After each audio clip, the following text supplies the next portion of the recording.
Magandang araw po sa inyong lahat mga kaibigan at kababayan. Ngayon ay may ilan po tayong mga pump attendant o gasoline boy, gasoline girl dito sa Aurora. Ang mga gasolinahan ang ngayon ay nangangamba.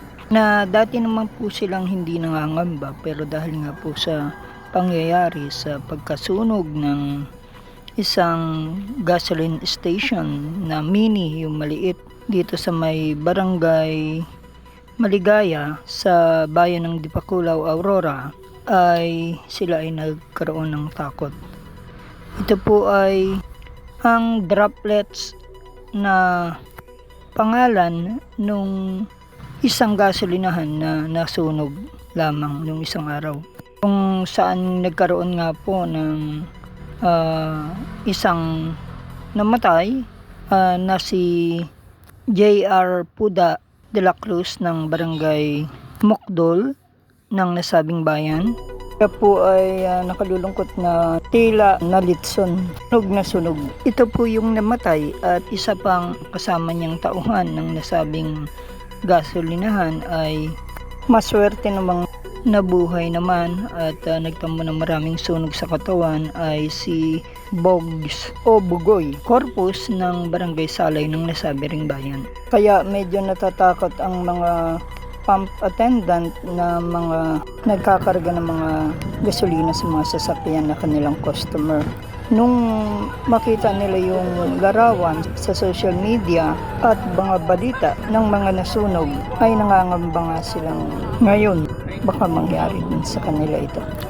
Nakita natin yung mga kagawad ng Philippine National Police na nag-ikot, nagbantay ayon sa direktiba ng nakatataas ni General Nartates, Philippine National Police Chief na si Melesio, na bisitahin i-monitor ang mga presyo dahil nga po sa nangyaring digmaan ng Israel at Amerika laban po sa Iran.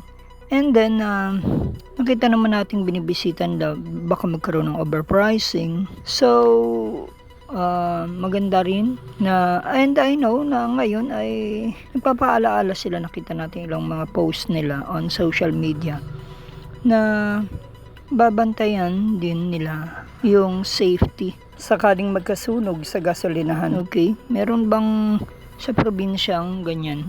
Anyway, baka aasa na lang, meron bang tanggapan?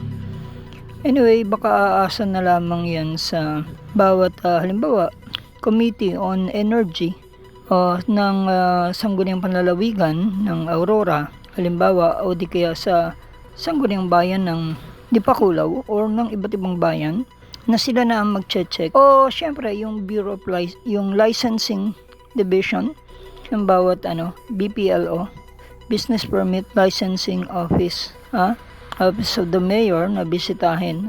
Baka mamaya papogi na naman yung mga yorme. Mga visit para makita, pero tama rin naman yun, bisita, check upin ng tama, ng tunay, para masigurado po yung kaligtasan ng ating mga kababayan na nagpapagas. Ako, sabi ko nga sa mga anak ko na nagpapagasolina, na lumayo kapag nagpapagasolina, kahit doon sa service sa tricycle o motorsiklo. At yun din ina-advise ko sa mga ilang mga mag-aaral na mga nakakausap natin na may motorsiklo, na mahalagang lumayo tayo sa motorsiklo kapag ito ay kinakaragahan. So maaaring may makulit dyan sa kabila, biglang nagsindi ng posporo. Mainit pa po ang panahon ngayon, talagang baka malakas humigop yung bulwak or yung naka-open or tumulo o tagas ng gasolina. Ako, may karanasan na po ako ng ganyan noon na nasunog yung aking kamay. Malala po, taon din.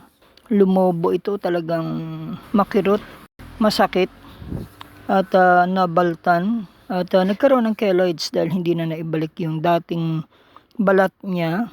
Kaya hindi rin masyadong mabanat ng katulad dati na flexible. Kaya ingat po tayo. Oo nga pala, salamat nga pala doon sa Bureau of Fire Protection na lagi po silang nakaantabay, hindi lamang po pag may mga sports events, all nandyan po sila. Hindi lamang po pag summer nagpapaalaala na yung po bang mainit ang panahon, yung fire prevention month, iwas sunog, mga buwan na ganun, March. Ngayon April na po at May na po, kung kaya't mainit pa rin, kaya ingat, may naging sunog sa dito Mabo rin. Naku, natupok din, naghihimutok yung mga nasunugan. At ito nga po nangyari dito sa Barangay Maligaya, Dipakulaw. So nandiyan naman ang Bureau of Fire Protection na laging nagpapaalaala. At siguro may suggest natin na laging bisitahin din po talaga yung mga ganyan. Napakadelikado ng gasolina sa tao. Kaya nga yung debote, bro mo, bumili ka ng bote ng gasolina. Dati debote, di ba, dito sa may barangay Kabitukulan. Dati ako, nung nagtitindahan ako ng sari-sari, nagtitinda ako para lamang may maitulong dun sa mga tao. Because noong time noon, wala pang 24 hours na gasolinahan. So, nag-i-stock ako ng kahit konti para pag may bibili. So, na emergency, may mabibilhan. Kaya, yung sa Kabitukulan, nasunog din po yun. Yung isa, yung DCM ba yun? Yung katabi ng isang droplets doon na I think family ng Makabontok. Ito kasing dati, yung magkatabi na maliit, yung isa maliit, yung parang droplets, yung isa medyo malaki, yung DCM, kaibigan ko yun, yung mga yung Makabontok. And dati nagdidibote rin, dyan din ako bumibili. Pero isipin mo nga naman sa panahon natin ngayon at mag-isip tayo na pag ang isang bote inuwi mo ng bahay na basag, tapos biglang may, di ba, kumislap, lighter o di kaya liyab yan lahat. Lumabas ka na, kung tinamaan yung damit mo, talagang hindi ka marunong gumulong at mahirap. Kaya hindi ka makadampot na, susunog ka na, hahanap ka ng tuwalya, ibabasain mo mo. Anyway, mag-interview tayo ng Bureau of Fire Protection kung paano ang gagawin, ang ligtas na pamamaraan kung tayo ay dapuan nadilaan tayo ng apoy. At hiling natin din sa sa PNP and then sa Bureau of Fire Protection na bisitahin at check upin yung mga fire extinguisher. Minsan paano kung nasunog yung pump attendant, yung naglalagay ng gasolina sa mga sasakyan, wala naman siyang kasama, sino ang mag-spray sa kanya ng yung fire extinguisher, di ba? Wala. Kaya ito, dalawa po yung yung pump attendant dito po sa Maligaya, sa Dipakulaw. Pero yun, both pareho sila. May sabi-sabi ko anong pinagmulan daw, generator o what, ganun. Merong kwento, merong mga pictures. So iniimbestigahan po yan ng Bureau of Fire Protection kung merong brownout po kasi yun nung naganap yun So brownout nung May 6, scheduled power brownout mula sa NGCP. Okay, in-announce din ng Orel ko yan. Kaya may balita tayo tungkol dyan sa brownout na yun. So syempre, binidyohan din natin yung mga marami. At tuwing may bagyo, binibidyohan natin yung mga gumagamit, yung function ng generator.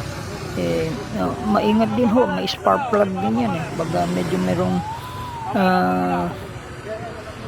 gasolina na naka-open, tumutulo o tagas, at pag nag-start ka, talagang delikado ho yan. Diyan pwede kahit wala kang posporo o lighter. Kaya yung yung cellphone, talagang nakikita mo, pupunta po tayo, magkikita tayo ng mga picture ko, yung mga bawal nilang, titingnan natin sa mga gas. Kompleto guys, kompleto to guys, mga mari. Yung mga kompleto.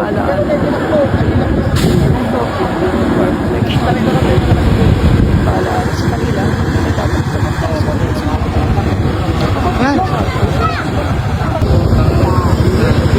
kompleto guys, kompleto to guys, mga mari.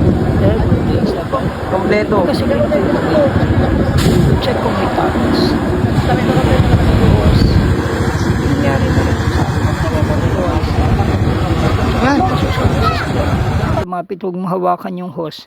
Dahil baka mabugahan ka ng hose, masusunog ka. Ganun yung nangyari ho sa akin noon. Sa pagtatry na iligtas yung motorsiklo. Papakita ko sa inyo yung picture nung nasunog yung aking kamay. Matagal din ho talaga nag-heal at hindi na rin totally nag-heal siya. Pero salamat sa Panginoon, balik na siya. Pero syempre hindi mo mababanat. Yung lakas niya nandun na. Pero yung keloids niya hindi na mawawala. Pero walang nawala, nagagamit ko pa rin siya. Pero may kakaiba siya na nararamdaman dahil wala siyang parang kutsyon na balat. Kaya nararamdaman mo pag hinipo mo yun. Nararamdaman ng laman sa loob. Hindi katulad ng mayroong cushion siya o kutsyon na palad. Talagang safe. Talagang ano pala. Wala kang nararamdaman. At saka pwede mong i-flex. Ilipat-lipat yung mga kamay mo saan gusto nila. Pero kapag may keloids na, hindi na ho yan mababanat dahil nakabatak na. Okay? Merong iba naman ho na susunog yung sa mga tambut. So, marami iba't ibang pagkasunog. Kaya sana po, yung mga electric fan din, o mga kaibigan ko, yung ano ba yung mabalot ba dyan sa Dipakulaw noon, nasunog yung bahay niya. True, sa isang defective na electric fan, nasunog.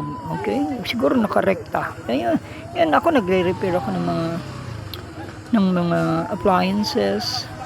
And then yung electric fan, nakikita ko yung iba nirekta na wala ng thermal fuse, wala na po siyang fuse para kung mag-overheat at hindi na iikot at gumagana yung makina, umuugong na lang siya, ganon.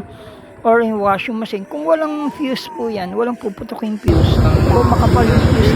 Kompleto guys. Kompleto na guys yung mga mari. Ang delikado ho niyan, sisiklab yung masusunod yung buong makina o sisiklab yung maga. Kasi wala nang aatrasan. Parang sa bahay kung wala nang fuse Yan. o sa motorsiklo, dadaan mo. Naranasan ko na nagliyab yung wire. Hanap niyo noon. ba yung mga masasarap Kasi na bigas overcharging yung na ihahain sa inyong saksakan, hapagkainan? outlet. O nais niyo ring magtinda Computer, sa inyong mga sari-sari CPU, o rice dealer dating store?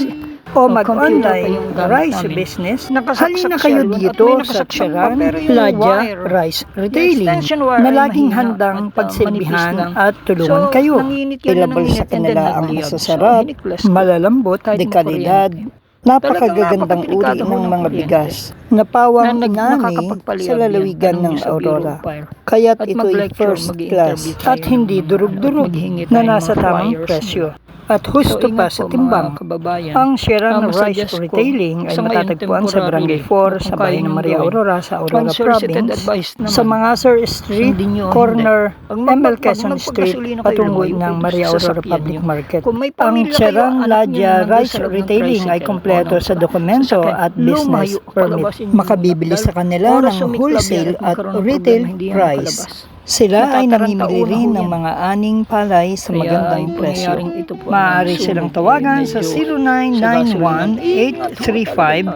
0991-835-8153. Yung mga Sila'y stock po bukas nating mga mula gasolina sa umaga bahay, kung hanggang ano alas bang sarili. 8 ng gabi. O So, kung ano may pang nagtitinda, hinihintay nyo? ilayo ng Bili na. malayo yan. Huwag nyo sa loob ng bahay. Baon nyo sa lupa. Ilagay nyo sa isang True as lugar it can na be. malayo. Doon nyo kukunin siguro sa likod na nakahiwalay sa bahay. Ha?